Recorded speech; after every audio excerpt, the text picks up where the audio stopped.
जितेंद्र कुमार पांडे, सहायक जिला शासकीय अधिवक्ता, कानपुर नगर। आज माननीय सर्वोच्च न्यायालय के जस्टिस हरकेश राम और जस्टिस पंकज मित्तल ने रिट पिटीशन, जिसको कादरा जीवन व पीवी दिनेश ने, कर्नाटक उच्च न्यायालय ने इनको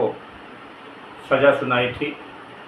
इसके 2009 में कर्नाटक उच्च न्यायालय ने इनको 302, 112 और दफ़ा 34 और 201 आईपीसी में हत्या के मुकदमे में आजीवन कारावास सुनाया था, जिसके विरुद्ध उक्त दोनों अपीलें माननीय सर्वोच्च न्यायालय में हुई, जिसमें जस्टिस हरकेश और जस्टिस पंकज मित्तल साहब ने इस रिपोर्ट में माना कि हाई कोर्ट ने न्यूज़पेपर के आधार पर इनको दोनों को सज़ा सुनाई थी। PW 21 जो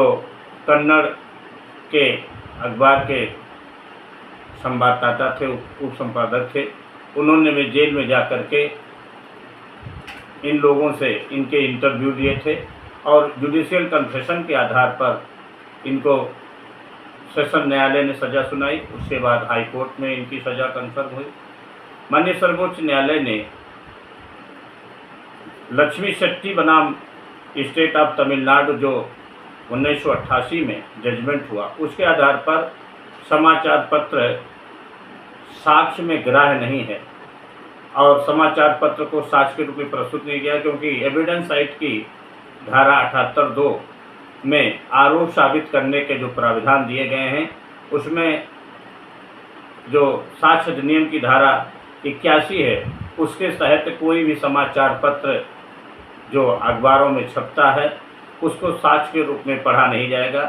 निश्चित रूप से ये सेकेंडरी एविडेंस होगा, लेकिन जिस तरीके से इसमें कन्नड़ के संपादक ने इनके बयानों को लेकर के इसके आधार पर कि ये उसमें गोली चलाई थी और उसको किसी ने देखा नहीं, उसको बयानों में विरोधाभास होने के कारण, तथा PW